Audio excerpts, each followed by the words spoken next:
Hello दोस्तों, नमस्ते नमस्कार। Welcome to triple A bright academy में बच्चे आपका हार्दिक स्वागत है। जैसा कि आप जानते हैं हमारा प्रैक्टिस सेट सीरीज चल रहा है। पुराने 10 क्वेश्चन आप लोगों से डिस्कस किए, आज फिर बेहतरीन 10 क्वेश्चन लेकर आया हूं जिसमें हम लोग अल्टीमेट क्वेश्चन को डिस्कस करेंगे जो कि एग्जामिनेशन में बहुत ज़्यादा बार पूछा गया है। आज हमारा जो सेशन चलेगा बच्चे, इसमें बहुत महत्वपूर्ण क्वेश्चन, साथ ही साथ कुछ फैक्ट भी जानेंगे जो एग्जामिनेशन के पॉइंट ऑफ व्यू से बहुत ज़रूरी है। चलिए ज़्यादा देर ना करते हुए अपने क्वेश्चन की तरफ चलते हैं और क्वेश्चन देखते ही कॉपी पे टिक लगा लो कि आंसर क्या होना चाहिए। आइए बच्चे लोग देखें कि आखिर क्वेश्चन क्या बोलता है। क्वेश्चन आपके सामने दिखाई दे रहा है, एक बार पढ़ो और आंसर देने की कोशिश करो। क्वेश्चन कहता है in which one of the code, यानी इन विच कोड और a codes the violation of fundamental rights can be challenge. ये कहना चाहता है कि हम लोग कौन से कोर्ट में जा सकते हैं भाई जब हमारे फंडामेंटल राइट्स को कोई किसी तरीके का क्या करता है सर, इनको किसी तरीके का नुकसान पहुंचाता है। अब फंडामेंटल राइट क्या होते हैं भाई? फंडामेंटल राइट आप अच्छे से जानते हो, समाज में रहने के लिए, बात करने के लिए, खाने पीने के लिए, घूमने फिरने के लिए, ये सारा अधिकार आपका फंडामेंटल राइट में आता है। आप पढ़ना चाहते हो, ये आपका फंडामेंटल राइट है। आप खेलना चाहते हो, फंडामेंटल राइट है। खाना चाहते हो, फंडामेंटल राइट है। किसी जगह बसना चाहते हो, फंडामेंटल राइट है। अपनी मर्जी से धर्म चेंज करना चाहते हो, फंडामेंटल राइट है। ये सब फंडामेंटल राइट में आते हैं, जो कि आर्टिकल नंबर 12 से लेकर 35 में बात की जाती है। और बच्चे पार्ट नंबर किस में बात की जाती है? बोलना 3 में बात की जाती है। कहते हैं अगर इनमें से किसी भी चीज़ को अगर कोई बंदा हमसे छीनने की कोशिश करे, मान के चलो मुझे आज़ादी से घूमने की आज़ादी है, मैं पंजाब, अभी मैं चंडीगढ़ में हूँ और मैं अगर यहाँ से जाकर महाराष्ट्र में बसना चाहता हूँ तो कोई मुझे रोक नहीं सकता, ठीक है जी। और कोई अगर मुझे मेरे साथ ऐसा करता है कि नहीं बस सकते तुम, मैं तुम्हारे अधिकार छीनता हूँ, मैं तुम्हें एक रूम में बंद कर दूंगा, 5 दिन तक तुम इसी रूम में रहोगे, तो इसका मतलब मेरे अधिकार छीन रहे हैं। अगर मेरे अधिकारों को कोई छीनने की कोशिश करता है तो मैं कहाँ अपील कर सकता हूँ? क्या मैं सुप्रीम कोर्ट में जा सकता हूँ ओनली? क्या मैं हाई कोर्ट में जा सकता हूँ? ये क्या मैं दोनों में जा सकता हूँ या सिर्फ मैं डिस्ट्रिक्ट कोर्ट में जा सकता हूँ? तो बोलना सर ना तो सुप्रीम कोर्ट में, ना हाई कोर्ट में, ना डिस्ट्रिक्ट कोर्ट में, मैं दोनों में जा सकता हूँ। सुप्रीम कोर्ट में भी जा सकता हूँ बच्चे, हाई कोर्ट में।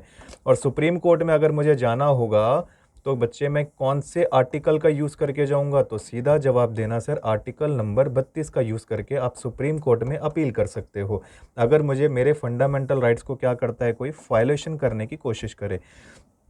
और अगर मुझे बच्चे हाई कोर्ट में जाना होगा तो आर्टिकल चेंज हो जाएगा। आर्टिकल 226 इस चीज़ की इजाज़त देता है कि आप अपने हाई कोर्ट में जाकर क्या कर सकते हो, फंडामेंटल राइट्स के वायलेशन की अपील कर सकते हो, ठीक है जी। इस चीज़ के लिए हमें सबसे पहले हाई कोर्ट एक तरीके से इजाज़त देता है। और साथ ही साथ कौन देता है? तो बोलना सर हमारा इन्हीं चीज़ों में हेल्प करता है आपका कौन? तो बोलना सर ये चीज़ों में हमारा हेल्प करेगा आपका सुप्रीम कोर्ट और आपका हाई कोर्ट। अच्छा, मुझे बताएंगे हाई कोर्ट से क्वेश्चन बच्चे, हाई कोर्ट भारत में नंबर ऑफ हाई कोर्ट्स कितने हैं? तो बोलना सर टोटल हाई कोर्ट की संख्या 25 है।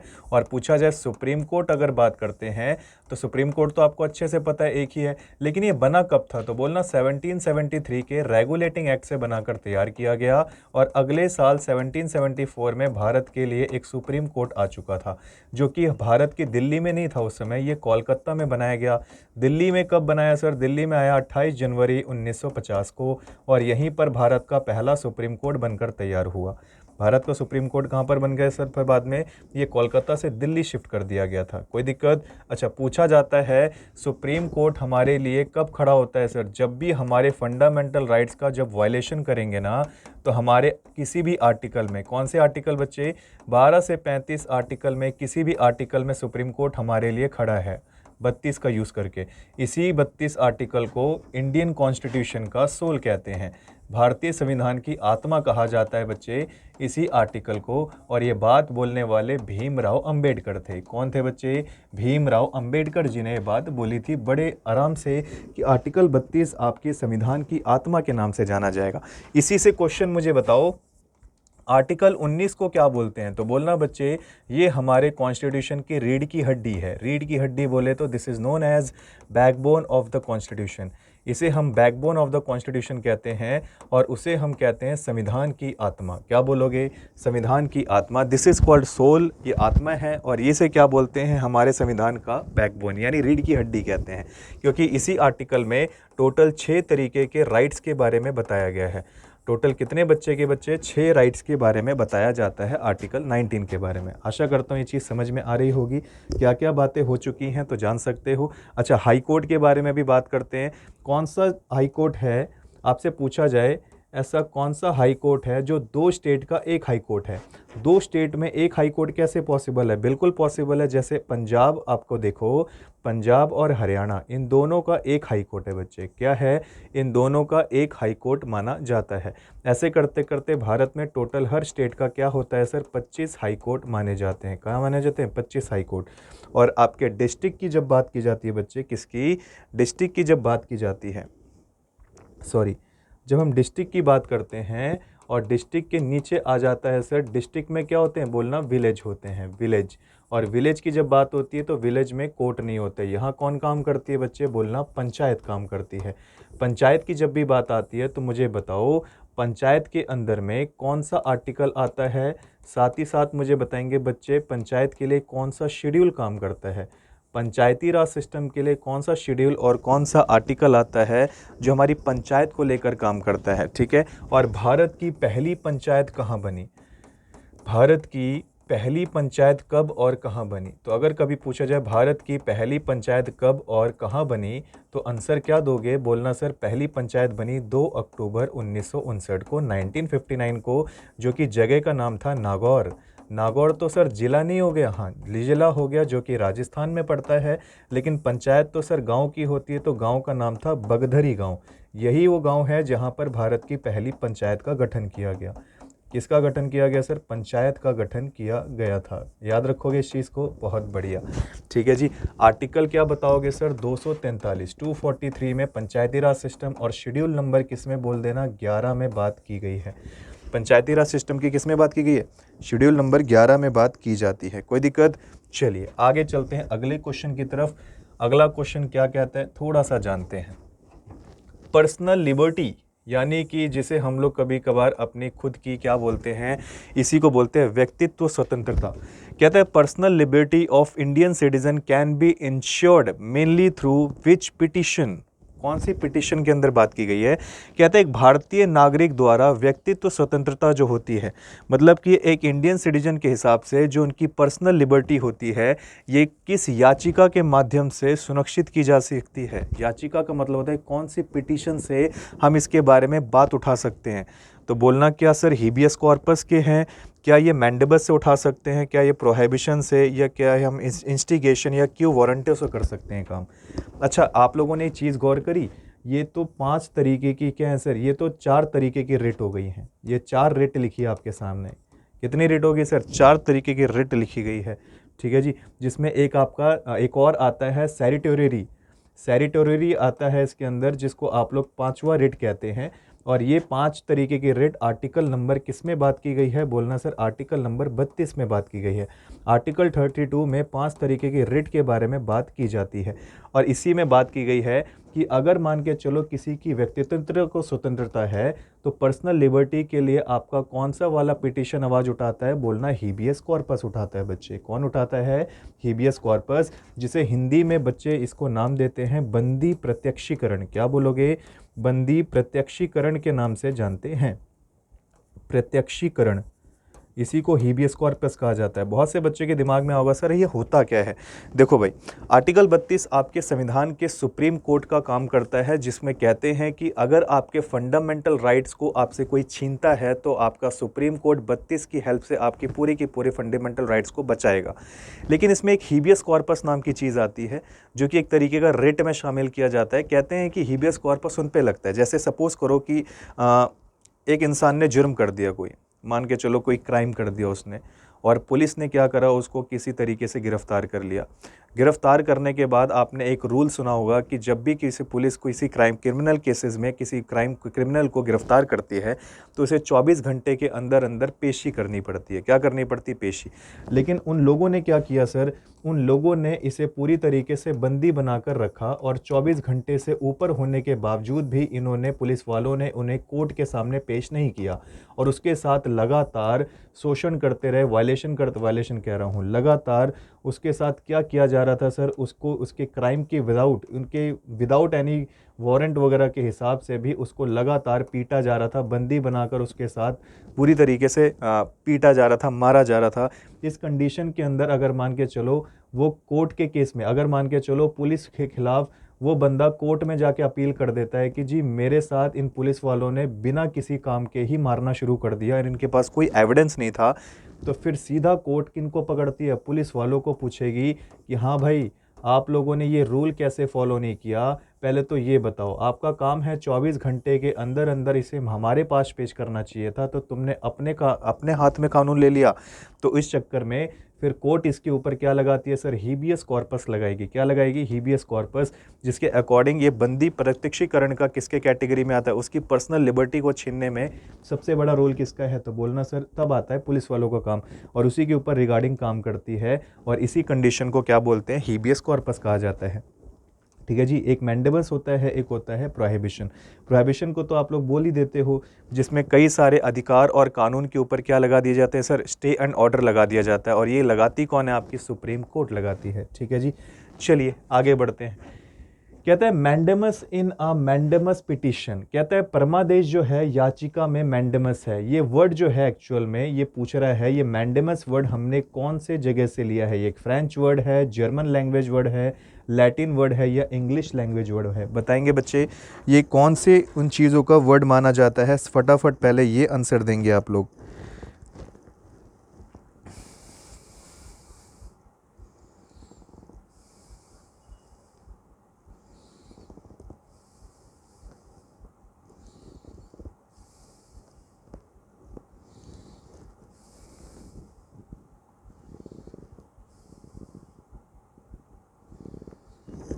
बताएंगे भाई ये कौन से वर्ड का एक एक्चुअल मीनिंग है मैंडेमस? देखो इससे पहले वाले क्वेश्चन में हमने किसके बारे में जाना? हीबियस कॉर्पस।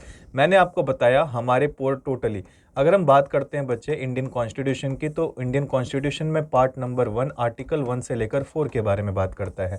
इंडियन कॉन्स्टिट्यूशन में पार्ट नंबर 2 जो बात करता है वो आर्टिकल नंबर 5 से लेकर 11 की बात करता है, जिसे नागरिकता कहते हो। क्या बोलते हैं बच्चे? नागरिकता, जिसे हम सिटीजनशिप के नाम से जानते हैं। इसके बाद आता है बच्चे पार्ट नंबर 3, जिसे आप लोग क्या बोलते हो? आर्टिकल 12 से लेकर 35, जिसे नॉर्मली फंडामेंटल राइट्स के नाम से जानते हैं। और इसी फंडामेंटल राइट में आर्टिकल नंबर 32 आता है। क्या आता है बच्चे? 32, जिसमें 5 तरीके की रिट जारी की जाती है। क्या की जाती है? 5 तरीके की रिट, जिसमें सबसे पहला नाम किसका आता है?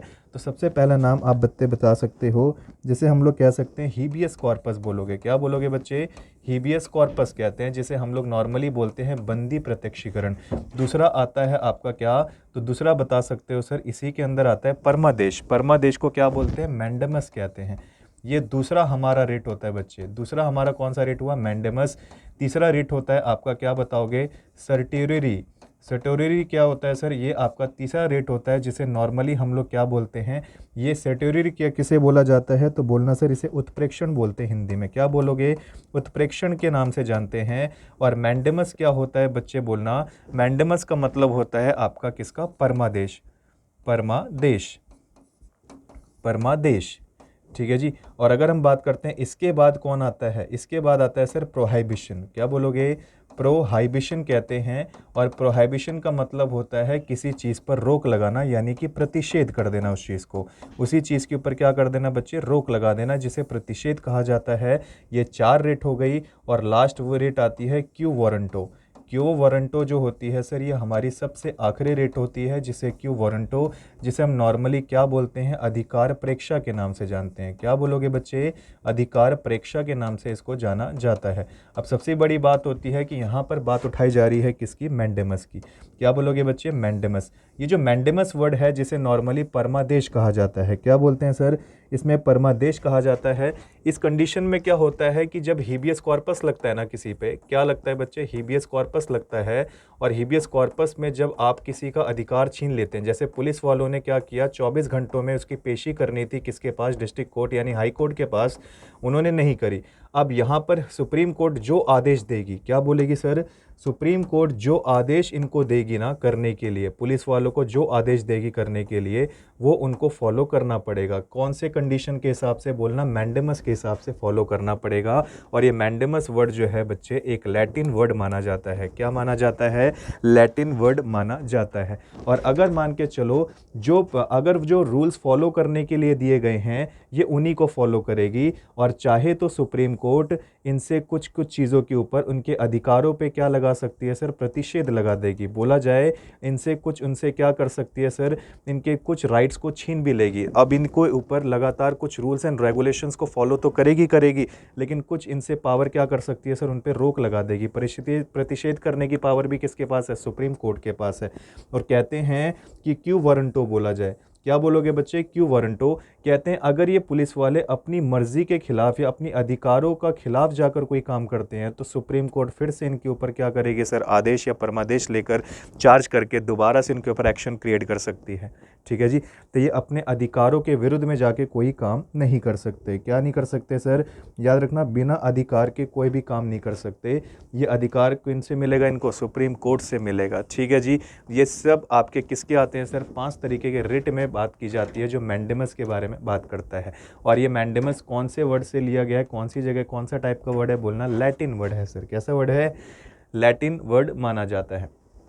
आगे कहता है भारतीय संविधान के अनुसार कौन से अनुच्छेद को मौलिक अधिकार से हटाकर कानूनी अधिकार में शामिल किया गया है, बताएंगे बच्चे। कानूनी अधिकार में शामिल किया गया है सर, क्या आर्टिकल 21 में किया गया, नहीं सर। आर्टिकल 21 तो बड़ा प्यारा आर्टिकल है जिसे राइट टू लाइफ कहते हैं। क्या बोलोगे, राइट टू लाइफ कहते हैं इसी आर्टिकल को। और इसी में आर्टिकल आता है राइट टू प्रिवेसी। क्या बोलते हो सर, राइट टू प्रिवेसी भी हमारे इसी के कैटेगरी में आता है। राइट टू प्रिवेसी भी किस में आता है बच्चे, आर्टिकल 21 में आता है। कहते हैं ये इकलौता ऐसा आर्टिकल है, एक तो आर्टिकल 20 और एक आर्टिकल 21, ये 2 ऐसे आर्टिकल है बच्चे जो नेशनल इमरजेंसी में बैन नहीं किए जा सकते।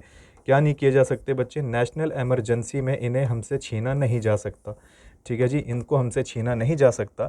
हमारे लाइफ के लिए आर्टिकल कौन सा लगता है, 21। कहता है कि आर्टिकल 21 ये कहता है कि दुनिया में जितने भी लोग आप लोगों को दिखाई देते हैं और अगर इनमें से कोई सुसाइड करने की कोशिश करता है, जीवन से परेशान है, अपनी आत्महत्या करने की कोशिश कर रहा है, तो आपका काम है उसे बचाना, ना कि हाँ तू मरी जा, ज़्यादा जा, ख़त्म कर ले अपने आप को। आप किसी की लाइफ नहीं छीन सकते। दूसरी चीज़, आप उसको मार नहीं सकते। अगर आपको कितनी भी नफरत है, आप किसी जान नहीं ले सकते। सरकार कहती है कि आपको जीने का अधिकार दिया गया, मरने का नहीं। अगर आप अपनी लाइफ ख़त्म करते हो, ये भी आर्टिकल 21 का वायलेशन है। इसीलिए आईपीसी के सेक्शन 309 में साफ साफ बोला गया है कि अगर कोई सुसाइड करता है तो उसके हिसाब से हम उसको कई 2-3 साल की सज़ा भी देते हैं। तो मतलब इंडियन पेनल कोड भी कहीं ना कहीं आपको अपने जान के लिए क्या करता है, पूरी तरीके से बचाने का काम करता है। अभी देखो, आज से 4 साल पहले एक बीमारी फैली थी, कोविड।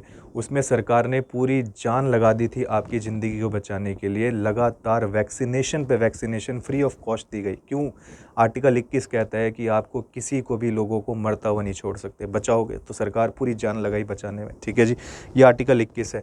हाँ, एक और चीज़ कहता है भाई, आप निजता को भी अपना बरकरार रख सकते हो। निजता का मतलब होता है नॉर्मली किसको बोलते हैं, प्रिवेसी। सपोज़ करो हस्बैंड वाइफ हैं, इनके बीच में प्रिवेसी नहीं होती वैसे तो बहुत ज़्यादा, लेकिन मान के चलो कि अगर इन केसेस में हस्बैंड का कहीं चक्कर चल रहा होता है या कहीं पर मान के चलो उसका एक एक्स्ट्रा मैरिटल अफेयर है, उसके फ़ोन पे मैसेजेस आ रहे हैं रात के 12-1 बजे, तो वाइफ उसका फ़ोन अगर चेक करना चाहती है और हस्बैंड कहते जी मैं चेक ही नहीं कराता, जा, क्यों, मेरे पास आर्टिकल 21 है, राइट टू प्रिवेसी, मेरी मर्ज़ी, मैं नहीं कराता चेक, तो इसका मतलब है कि वो वायलेशन नहीं कर सकती। लेकिन अगर मान के चलो कि अब वाइफ के केस में तो ऐसा कुछ भी नहीं चलता ना। वाइफ तो कहती है मेरे लिए कोई आर्टिकल और कोई इंडियन कॉन्स्टिट्यूशन नहीं मायने रखता, मैं सारा खुद ही तुम्हारे लिए इंडियन कॉन्स्टिट्यूशन हूँ, है कि नहीं। लेकिन अगर मान के चलो आप किसी हॉस्पिटल में जाते हो और किसी पेशेंट की डिटेल निकलवाना चाहते हो, तो गाइडलाइंस होती है हर हॉस्पिटल की कि वो आपको आर्टिकल 21 के तहत किसी भी स्ट्रेंजर को अपनी किसी भी पेशेंट की प्रिवेसी के बारे में रिवील नहीं कर सकते। तो ये आर्टिकल 21 है। अब अपनी सारी चीज़ों को प्राइवेट रखना चाहते हो, आर्टिकल 21 कहता है। आर्टिकल 21 कहता है कि अगर आप किसी के साथ शेयर नहीं करना चाहते, मत करो, ये आपकी प्रिवेसी है। तो सारी चीज़ें किसके अंदर में आती है, आर्टिकल 21 में आती है। ठीक है जी, आगे बात समझ में। ये आर्टिकल 21 जो होता है सर, ये नॉर्मल बेसिस पे ये तो हमें हटाया नहीं गया, तो यानी कि मौलिक अधिकार से हटाया नहीं गया, ये तो अभी भी हमारा क्या है सर, फंडामेंटल राइट है, ये तो आंसर नहीं हो सकता। तो क्या आर्टिकल 31 हो सकता है? बिल्कुल करेक्ट सर, आर्टिकल 31 है जो हमारा किसके लिए था सर, राइट टू प्रॉपर्टी। किसके लिए आता है ये बच्चे, राइट टू प्रॉपर्टी के लिए आता है। कहते हैं कब हटाया गया सर, तो आपको पता होना चाहिए, एक अमेंडमेंट किया गया था।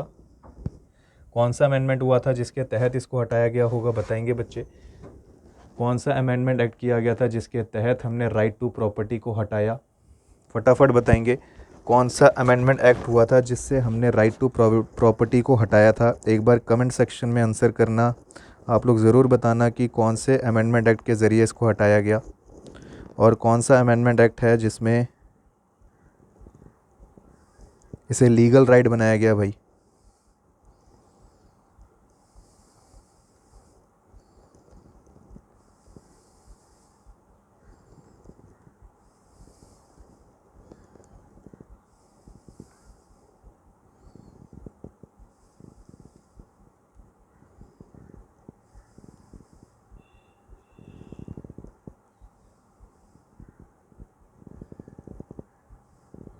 बताएंगे भाई, कौन से अमेंडमेंट एक्ट से इसको हटाया गया था हमारा आर्टिकल राइट टू प्रॉपर्टी को? अगर आपसे पूछा जाए ऐसा कुछ भी तो क्या बताएंगे? तो बोलना सर एक अमेंडमेंट एक्ट हुआ था जिसमें 44th कॉन्स्टिट्यूशनल अमेंडमेंट एक्ट 1978 के अंदर, कहते हैं इसी के तहत 1978 में हमारा जो राइट टू प्रॉपर्टी था इसको हटा दिया गया। इसका रीज़न बताता हूँ अभी क्यों हटाया गया। क्यों हमारा खुद की ज़मीन हमारे नाम पर नहीं होती भाई? सर हम रजिस्ट्री तो करवाते हैं तो हमारे नाम पर ही है, नाम तो है, लेकिन आपको सरकार अगर कभी आपकी ज़मीन की ज़रूरत पड़ेगी तो आपको मुआवजा दे के आपकी ज़मीन ले लेगी। तो इसका मतलब आपकी ज़मीन आपके नाम पर तो है, आप रजिस्ट्री करवाते हो, पर फिर भी सरकार को रिक्वायरमेंट पड़ी तो सरकार आपको ज़मीन से आपको खाली भी करवा सकती है।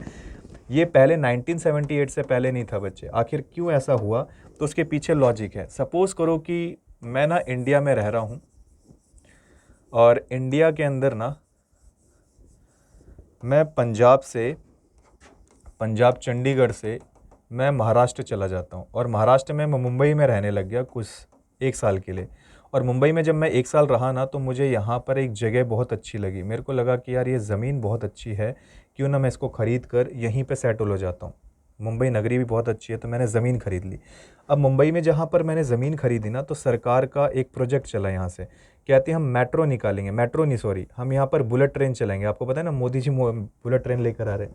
तो वो लोग रेलवे लाइन बिछा रहे थे, तो उन्होंने जब रेलवे लाइन मुंबई तक लेके आए, तो मेरी बीच में ना रेलवे लाइन इसकी क्या कहते हैं, ये जब रेलवे लाइन बिछा रहे थे तो मेरी ज़मीन बीच में आ गई इनके।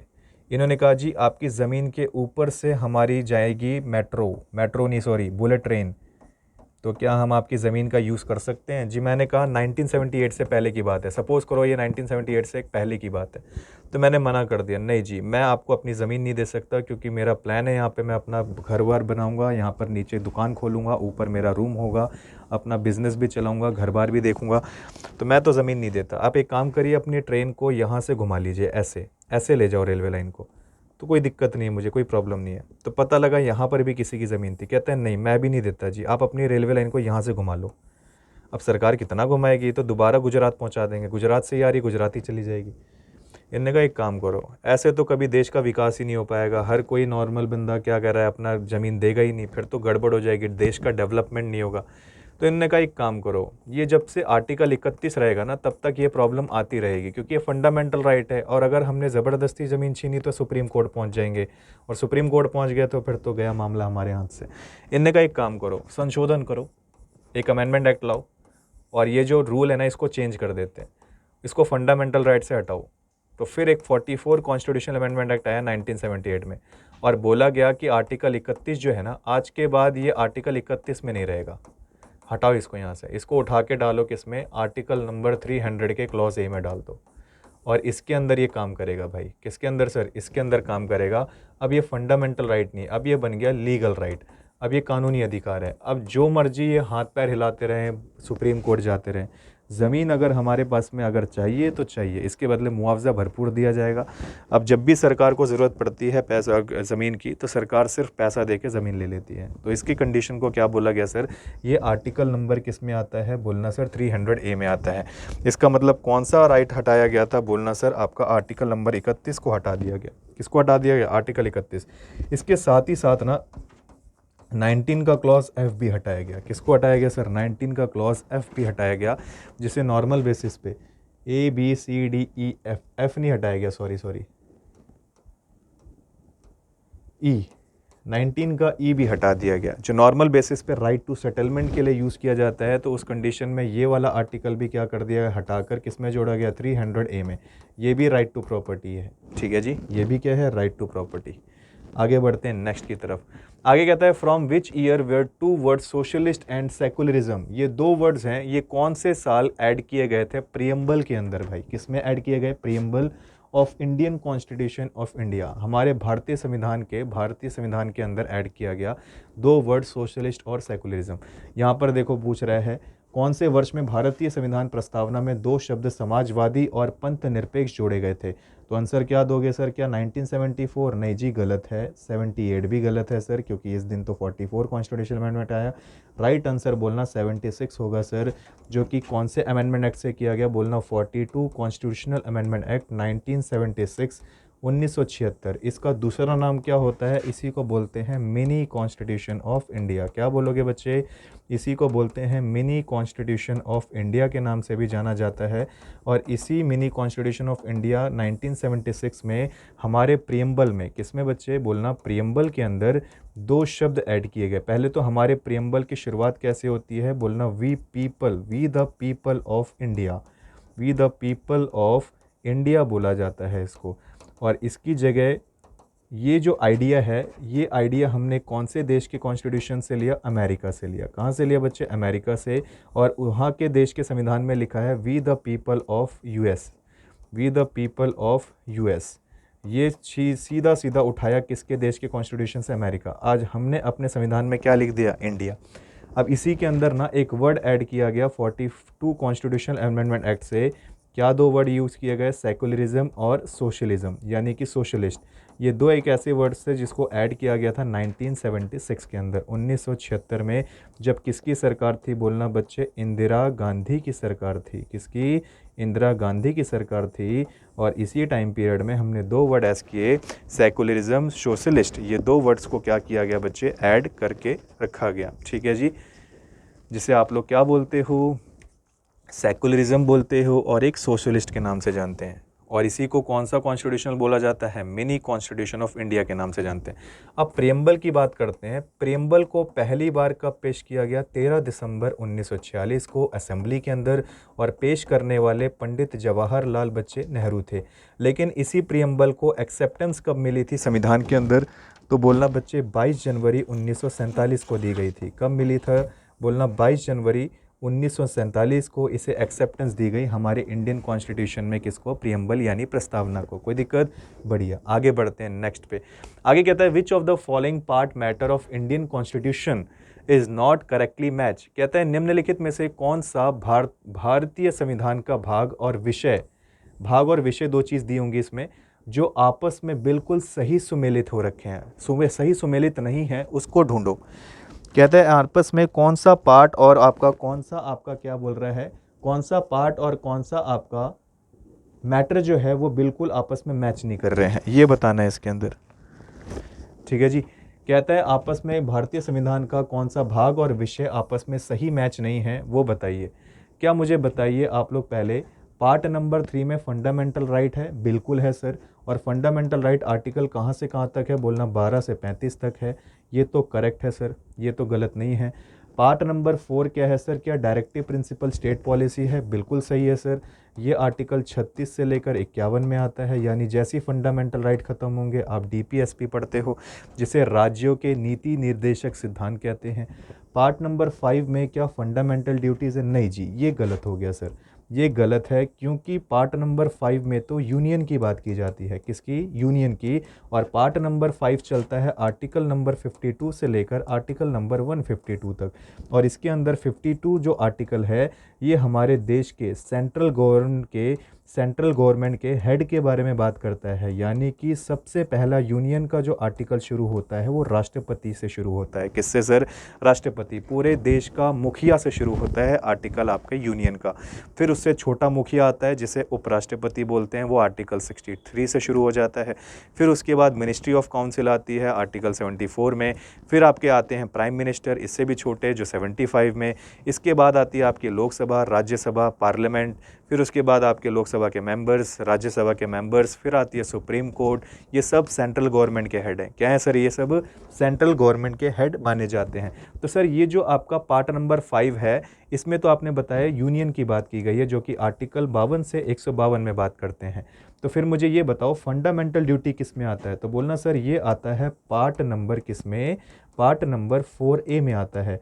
यानी कि अगर मैं आर्टिकल की बात करूं तो आर्टिकल नंबर 51A में बात की गई है। किसमें, आर्टिकल नंबर 51A में आता है। और फंडामेंटल ड्यूटीज़ को हम लोग नॉर्मली हिंदी में क्या बोलते हैं, बोलना सर ये वर्ड मौलिक कर्तव्य के लिए यूज़ किया जाता है। मौलिक कर्तव्य, आपको पता है, आपको ये चीज़ तो पता होगी फंडामेंटल ड्यूटीज़ के बारे में बच्चे, की फंडामेंटल ड्यूटीज़ जो है ये एक्चुअल में संविधान जब बना था ना तो फंडामेंटल राइट्स की बात की गई थी। ड्यूटीज़ के बारे में तो कोई बात ही नहीं छिड़ी। तो उस समय बताया गया था कि एक पर्सन थे जिनका नाम था सरदार स्वर्ण सिंह। क्या नाम था बच्चे, सरदार स्वर्ण सिंह। इन्होंने क्या किया, सरदार स्वर्ण सिंह ने एक कमेटी बिठाई। क्या की सर, सरदार स्वर्ण सिंह ने एक कमेटी बिठाई। मतलब क्या होता है, कमेटी का मतलब होता है समिति बताई। और उस समिति के अंदर ना इन्होंने बात छेड़ दी कि ऐसी ऐसी बोला कि आपने देश के सभी तमाम लोगों को तो अधिकार दे दिए, लेकिन क्या उन लोगों को देश के प्रति कुछ कर्तव्य नहीं होने चाहिए। तो सुप्रीम कोर्ट ने सोचा हाँ बात तो सही कह रहा है यार, बात तो गलत नहीं है। लोगों को जब अधिकार मिले हैं तो कर्तव्य भी होने चाहिए। आपको जैसे घर में सभी तरीके के अधिकार मम्मी पापा ने दिए हैं, तो आप बड़े होकर कर्तव्य भी तो निभाते हो ना अपने। आप उनको अच्छी ज़िंदगी देते हो, घर बार देते हो, खाना पीना खिलाते हो, उनको भी देखते हो, उनकी सपने पूरे करते हो। ये आपका कर्तव्य है, क्योंकि माँ बाप ने आपको बचपन में क्या दिया, अधिकार। वैसे ही आपको देश भी अधिकार दे रहा है, तो क्या आपके प्रति भी कर्तव्य नहीं होने चाहिए देश के प्रति, बिल्कुल होने चाहिए। तो इसी को नाम दिया गया फंडामेंटल ड्यूटी। और इसके बारे में अप्रोच करने वाले बंदे सरदार स्वर्ण सिंह कमेटी। इन्होंने बोला मैं कहना चाहता हूँ भारत के लोगों को 8 तरीके के कर्तव्य पता होने चाहिए। सरकार कहती है हम तो 8 नहीं, हम तो देंगे 10। तो पहली बार तो 10 तरीके के फंडामेंटल ड्यूटी की बात हुई। और बाद में पता लगा 2002 के अंदर 86 कॉन्स्टिट्यूशनल अमेंडमेंट एक्ट आया बच्चे 2002 में, और एक नई फंडामेंटल ड्यूटी ऐड कर दी गई। और टोटल कितने हो गए उसमें, 11 फंडामेंटल ड्यूटी। और वो 11वीं फंडामेंटल ड्यूटी क्या थी, तो वो थी आर्टिकल नंबर 21A। किसको जोड़ा गया बच्चे, आर्टिकल नंबर 21A को जोड़ा गया, जिसका नाम पड़ गया बच्चे क्या, राइट टू एजुकेशन। यानी कि सर शिक्षा का अधिकार। ये राइट टू एजुकेशन जो कि नॉर्मली कितने से कितने बच्चों को, 6 से 14 वर्ष के बच्चों को क्या दी जाएगी बच्चे, निःशुल्क शिक्षा दी जाएगी। क्या बोलोगे, निःशुल्क शिक्षा का अधिकार। ये एक नया फंडामेंटल ड्यूटी, और नया फंडामेंटल ड्यूटी और आपका आर्टिकल 21A को जोड़ दिया गया। किसको जोड़ दिया गया, आर्टिकल 21A को जोड़ा गया था। कब जोड़ा गया, बोलना 2002 के अंदर जोड़ा गया। ठीक है जी, ताकि सभी जितने भी 6 से 14 वर्ष के बच्चे हैं रूरल एरिया में, रूरल बोले तो ग्रामीण क्षेत्र में, जो बेचारे पढ़ने के लिए जिनके पास फाइनेंशियल प्रॉब्लम आ रही है, सरकार कहती है कि हम आपको फ्री ऑफ कॉस्ट पढ़ाएंगे, बस इतना कर देना कि आप टाइम से स्कूल पहुंच जाना। वो भी नहीं पहुंच पा रहे हो तो बड़ी प्रॉब्लम है भाई। पहले तो इनमें मोटिवेशन लाओ पढ़ाई के लिए। फिर सरकारी स्कूल में मोटिवेशन लाने के लिए क्या किया गया, मिड डे मील प्रोग्राम शुरू किया गया। एक से एक खाना बनाया, बच्चे दौड़े भागे चले आए कहाँ पर, खाना वाना खाने के लिए। और इसी के चक्कर में बार बार इनको पढ़ा कर एजुकेशन लेवल को स्ट्रॉन्ग कर दिया गया। मिड डे मील प्रोग्राम नहीं होता तो बच्चों के अंदर मोटिवेशन ही नहीं जागता पढ़ने के लिए। तो मिड डे मील प्रोग्राम इसीलिए चुनाई गया ताकि शुरुआत में इनको इतना लालच दो कि खाने के चक्कर में पढ़ने भागे। इसीलिए हर एक सरकारी स्कूल में देखो मिड डे मील प्रोग्राम मिलेगा।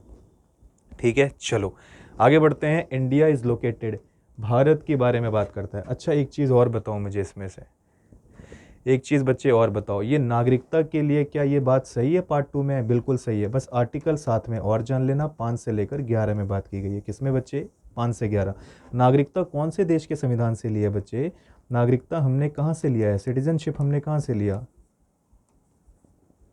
सिटीजनशिप हमने बच्चे कहाँ से लिया, बताएंगे मुझे? इंडियन कॉन्स्टिट्यूशन का जो नागरिकता है ये हमने कहाँ से ली थी, ये आप मुझे कमेंट में आंसर देना। चलिए आगे बढ़ते हैं। आगे आता है इंडिया इज लोकेटेड, भारत की अवस्थिति कैसी है, लोकेशन कहाँ पर है ये बताओ।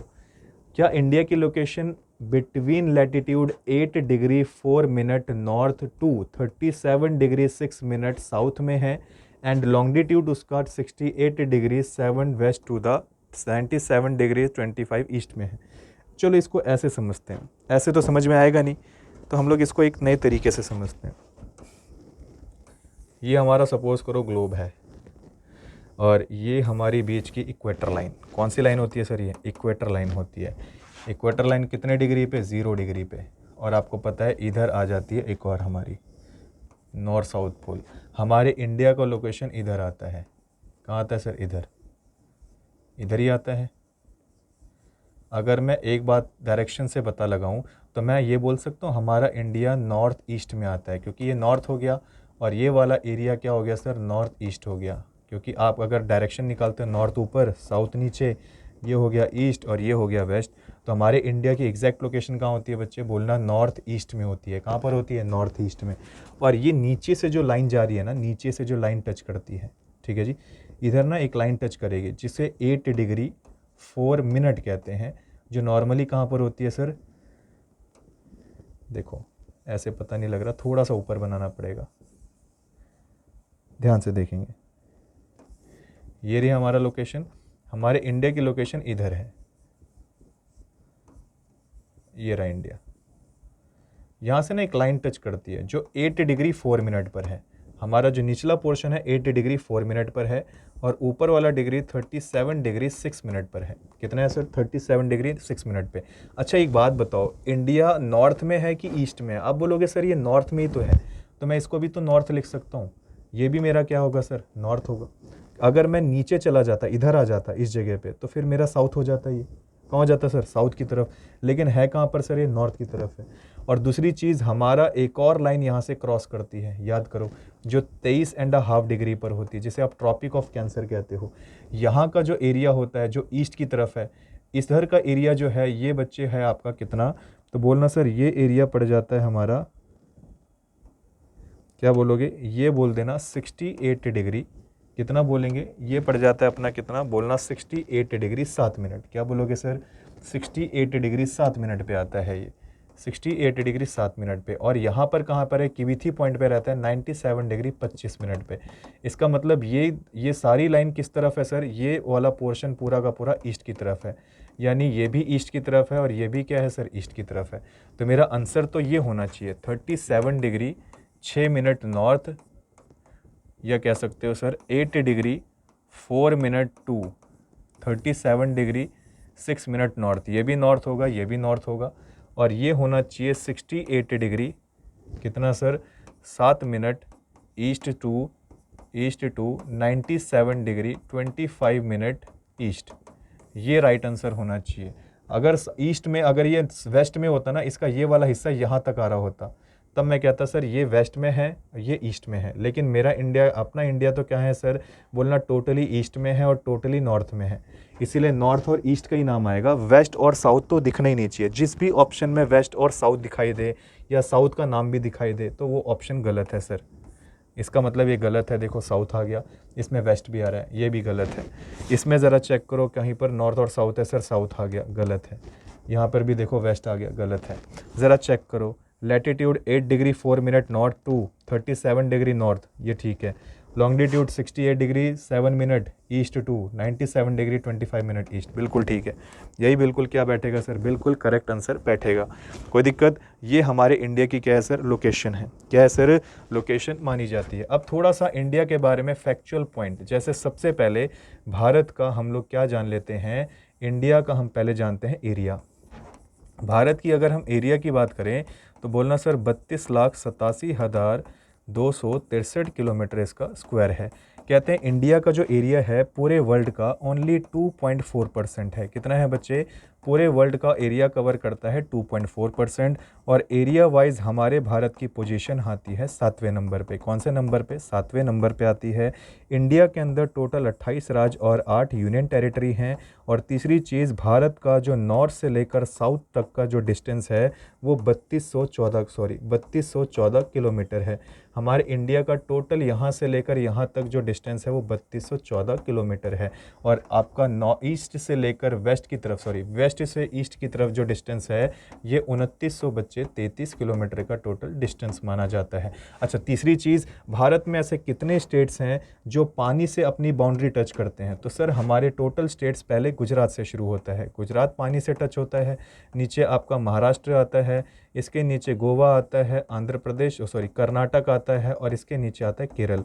यानी इस साइड से तो टोटल कितने स्टेट लगते हैं? बोलना सर 5 स्टेट लगते हैं। और जब इधर की बात करते हैं तो एक आता है तमिलनाडु, उड़ीसा, आंध्र प्रदेश और वेस्ट बंगाल। इधर से लगते हैं टोटल 4 स्टेट।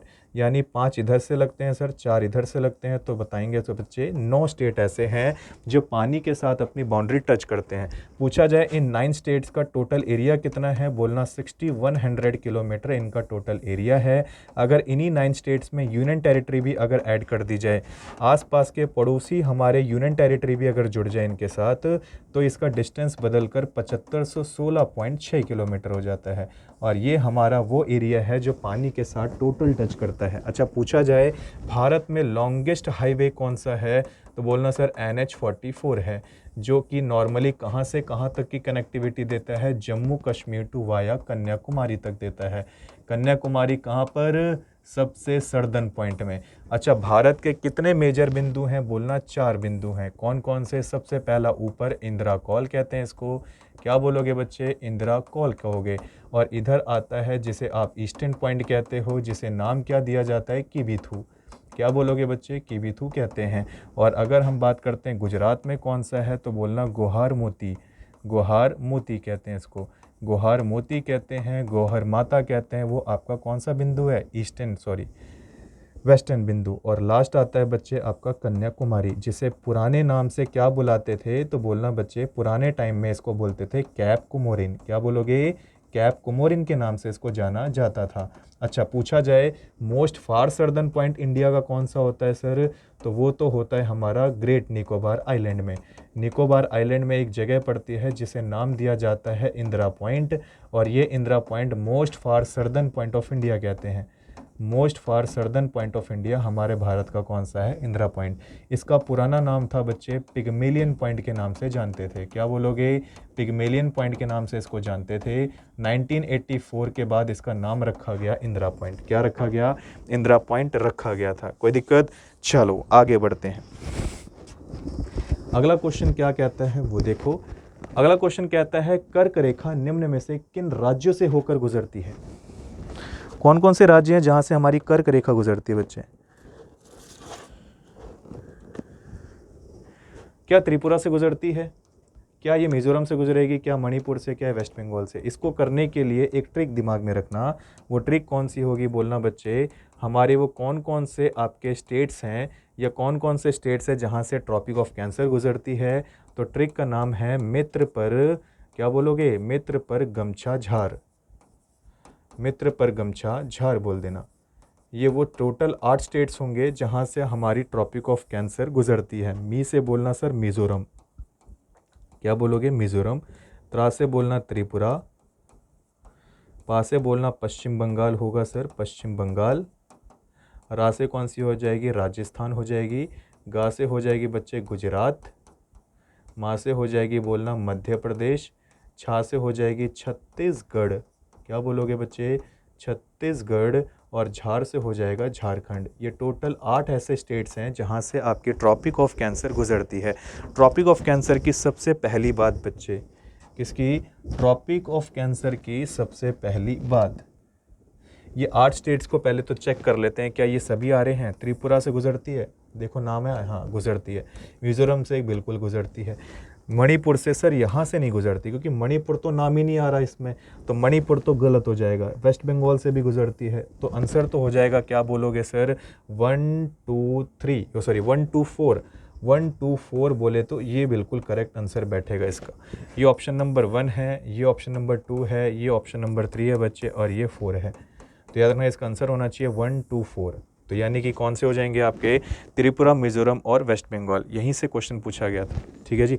अच्छा, दूसरी चीज़ अब यहीं से पूछ रहा है आपसे क्वेश्चन, बताइए हमारे इंडिया में से, हमारे इंडिया में आपको एक लाइन तो मैंने बता दी, कौन सी सर, ट्रॉपिक ऑफ कैंसर, जो ऐसे गुजरती है। एक ऐसी भी गुजरती है जिसे हम क्या बोलते हैं बच्चे, इंडियन स्टैंडर्ड टाइम, जिसे आप IST बोलते हैं। अगर आपसे बोला जाए ये कितने राज्यों से होकर गुजरेगी, तो क्या बताओगे सर, हमारी इंडियन स्टैंडर्ड टाइम 5 राज्यों से गुजरती है, जिसे आप लोग कितने डिग्री पर झुकी होती है, 82.5 डिग्री पर झुकी होती है। 82.5 डिग्री पे झुकी होती है, 82 और 30 डिग्री के आसपास लगभग झुकी होती है। कहते हैं कितने स्टेट से ये गुजरती है, तो बोलना सर ये टोटल 5 स्टेट से गुजरती है। वो 5 स्टेट कौन से होंगे, तो बोलना सर यूपी में छतगिरी, यूपी में छत गिरी आंधी से, गिरी नहीं बोलेंगे, यूपी में छत उड़ी आंधी से, यूपी में छत उड़ी आंधी से। ये टोटल आपके कितने स्टेट हैं बच्चे, 5 ऐसे स्टेट हैं जहां से आपकी क्या गुजरती है, ट्रॉपिक ऑफ कैप्रिकॉर्न। यूपी में तो पहला उत्तर प्रदेश ही आ जाएगा, मे का मतलब हो गया सर मध्य प्रदेश, MP वाला पार्ट। छत का मतलब हो गया सर आपका क्या, छत का मतलब हो गया छत्तीसगढ़ आ जाएगा, छत्तीसगढ़ से गुजरती है। एक आती है उड़ी से बोले तो उड़ीसा वाला क्षेत्र आ जाएगा, उड़ीसा। और आंधी से बोलना सर आंध्र प्रदेश, क्या बोलोगे, आंध्र प्रदेश। ये टोटल आपके कितने राज्य हो जाएंगे सर, 5 राज्य। इन 5 राज्यों से क्या गुजरती है, ट्रॉपिक ऑफ कैप्रिकॉर्न, जिसे इंडियन स्टैंडर्ड टाइम जोन कहते हैं। क्या बोलते हैं बच्चे, Indian standard time zone, Chhattisgarh. अच्छा, छत्तीसगढ़ में एक जगह पड़ती है, क्या बोलोगे बच्चे, छत्तीसगढ़ में एक जगह पड़ती है आपकी, जिसे क्या बोला गया है, इसका नाम है आपका क्या, तो बोलना सर सूरजपुर जगह, एक जगह है यहाँ पर। कौन सी जगह है, सूरजपुर है। कहते हैं यहीं पर एक आपका छोटा सा गांव है जिसका नाम है भैंसा मुंडा। क्या बोलेंगे बच्चे, भैंसा मुंडा। और इसी भैंसा मुंडा में बताया जाता है, ये वो गांव है जहाँ पर आपके Tropic of Capricorn, sorry Tropic of Cancer और ट्रॉपिक ऑफ क्या बोलोगे सर, ये आपकी जो लाइन है जिसे इंडियन स्टैंडर्ड टाइम जोन कहते हो, कैप्रिकॉर्न, ये नॉर्मली एक दूसरे को इसी जगह पे क्या करती हैं, कट करती हैं। पूछा गया था ये दोनों लाइन एक दूसरे को कौन सी जगह कट करती हैं, तो बोलना छत्तीसगढ़ के सूरजपुर के भैंसा मुंडा में एक दूसरे को काटती हैं। यहाँ पे बाकायदा बोर्ड लगा है जहाँ पे साफ साफ शब्दों में लिखा गया है कि आपकी Tropic of Cancer imaginary line और आपकी जो इंडियन स्टैंडर्ड टाइम जोन है वो इसी जगह एक दूसरे को काटती हैं। कौन सी जगह है वो, भैंसा मुंडा है, ठीक है। चलिए आगे बढ़ते हैं। कहते हैं निम्नलिखित में से कौन सा स्थान भारत का ग्रीनविच कहा जाता है। वाह, ग्रीनविच आपको पता है ना, लंदन में है, जिसे क्या करता है सर, ये वो टाइम, ये वो जगह है जहाँ से भारत का टाइम एक तरीके से मानक, भारतीय मानक समय, भारतीय समय मानक निकाला जाता है, जो कि हमारे इंडिया का टाइम ना लंदन के टाइम से 5.5 घंटे आगे है। ये बात कहाँ से पता लगी, ग्रीनविच शहर से। कहाँ से, ग्रीनविच शहर से, कि हमारा टाइम लंदन के टाइम से 5.5 घंटे आगे चलता है। इसीलिए जब आप टाइम सेट करते हो तो वहाँ पर प्लस का साइन लगा होता है। किसका साइन, प्लस का साइन, ठीक है जी, ये दिमाग में रखना। भारत का किसे मानते हैं ग्रीनविच, बोलना उज्जैन को मानते हैं। किसको मानते हैं बच्चे, उज्जैन को माना जाता है। भारत का ग्रीनविच किसे कहते हैं, उज्जैन को। इसीलिए उज्जैन कभी जाओगे ना, कहते हैं कि जब ग्रीनविच टाइम पीरियड नहीं हुआ करता था ना, पूरे भारत का समय मानक रेखा मध्य प्रदेश के उज्जैन शहर से निकालते थे। भारत के उज्जैन शहर से पूरी दुनिया का क्या निकाला जाता था सर, यहाँ से भारतीय मानक या समय मानक रेखा निकाली जाती थी पुराने टाइम में। जब ग्रीनविच शहर से बात, आप तो ग्रीनविच के अकॉर्डिंग काम किया जाता है, उससे भी पहले हमारे भारत में उज्जैन शहर एक ऐसा शहर था जो सिर्फ भारतीय समय मानक रेखा पे काम करता था। आप लोग उज्जैन जाओगे ना तो आपने यहाँ पर एक बहुत बड़ा महाकाल मंदिर के बारे में सुना होगा, जिसे महाकालेश्वर कहते हैं। क्या बोलते हैं बच्चे, महाकालेश्वर। बहुत सारे लोगों को महाकाल से ना भगवान शिव जी के बारे में लगता है, लेकिन इसका रियल नाम कभी ध्यान से पढ़ोगे तो समझ में आएगा। महा का मतलब होता है बहुत बड़ा या सबसे बड़ा, और सबसे बड़ी तो क्या है भारत में, पूरे वर्ल्ड की दुनिया है। और काल का मतलब होता है दुनिया का, काल का मतलब होता है बच्चे समय। समय का मतलब यानी बोलो तो समय का मतलब, काल का मतलब क्या होता है समय, ठीक है जी। तो दुनिया का समय के निकालने का टाइम यानी कि महाकाल का जो एक एक्चुअल टाइम पीरियड या जो एक्चुअल में टाइम माना जाता था वो उज्जैन बोलते थे। उज्जैन एक ऐसा शहर था जो पुराने टाइम पीरियड में, आपके पुराने टाइम पीरियड में समय मानक के रूप में काम करता था। आज भी करता है, लेकिन आज हम लोग इसको फॉलो नहीं करते, आज हम फॉलो करते हैं ग्रीनविच को। तो उज्जैन वो शहर है, मानेंगे आप लोग। चलो, कुरुक्षेत्र कहाँ पड़ता है, बोलना बच्चे, हरियाणा में पड़ता है। और यहीं हमारी किसकी युद्ध हुई थी सर, महाभारत का युद्ध हुआ था, जो लगभग 18 दिन चला। कितने दिन बच्चे, 18 दिन चला था, ठीक है जी। रोहतक कहाँ पड़ता है, बोलना सर ये भी पड़ता है आपका हरियाणा में। अवंती शहर कहाँ पड़ता है, ये बता देना तुम। आगे बढ़ते हैं। मैकाल रेंज में से या मैकाल में से या मैकाल रेंज की जब बात करते हैं, मैकाल रेंज में से कहाँ स्थित है, आपको बताना है। Maikal range is located in which of the following, कहते हैं मैकाल रेंज इनमें से कहाँ स्थित है। छत्तीसगढ़ में है, राजस्थान, जम्मू कश्मीर या वेस्टर्न घाट में है, बताएंगे बच्चे। तो आंसर देना सर, राजस्थान में तो नहीं है, क्योंकि राजस्थान में तो पड़ती है अरावली रेंज। क्या पड़ती है, अरावली रेंज पड़ती है। और ये अरावली रेंज भारत की सबसे पुरानी रेंज मानी जाती है, भारत की सबसे पुरानी रेंज। और कहते हैं इसी की सबसे ऊंची पहाड़ी का नाम है गुरु शिखर। क्या बोलोगे, गुरु शिखर इसी की सबसे ऊंची पहाड़ी का नाम है, जिसकी अगर हम बात करते हैं, इसी पर एक फेमस टेम्पल है जिसका नाम है दिलवाड़ा जैन मंदिर। दिलवाड़ा जैन मंदिर किस पे है, बोलना सर, वो आपका इसी पे लोकेटेड माना जाता है। कोई दिक्कत। छत्तीसगढ़ की बात करते हैं तो ये इसका बिल्कुल करेक्ट आंसर होगा। और छत्तीसगढ़ में कभी आप ध्यान से देखोगे तो छत्तीसगढ़ में भी एक रेंज पड़ती है जिसका नाम क्या बताया मैंने आपको, तो यहाँ लिखा है बच्चे मैकाल रेंज। क्या बोलोगे, मैकाल रेंज। और ये मैकाल रेंज की अगर हम बात करें तो सबसे ऊंची पहाड़ी का नाम है इसकी अमरकंटक। क्या बोलोगे बच्चे, अमरकंटक इसकी सबसे ऊंची पहाड़ी का नाम है, ठीक है जी। और इधर ही मध्य प्रदेश पड़ता है जिसे हम बोलते हैं सतपुड़ा। सतपुड़ा आपका कहाँ पड़ता है, बोलना सर, सतपुड़ा पड़ता है आपका एमपी के अंदर। और एमपी के अंदर ये किसकी रेंज में आता है सर, एमपी में आती है सतपुड़ा रेंज में। और मैकाल रेंज की जब बात की जाए तो मैकाल रेंज की सबसे ऊंची पहाड़ी का नाम क्या बताओगे, अमरकंटक। और यहीं से आपकी निकलती है नर्मदा और आपकी तापी रिवर। कोशिश रखिए आप लोगों के लिए, कोशिश की मैंने आपको टोटल आपके 10 क्वेश्चन कंप्लीट करा दिए। एक बार इसको ज़रूर आप लोग ध्यान से देखेंगे कि क्या क्या क्वेश्चन इसके अंदर हैं और क्या क्या इंपॉर्टेंट इसके अंदर है। मिलते हैं नेक्स्ट वीडियो के अंदर, तब तक के लिए बच्चे धन्यवाद।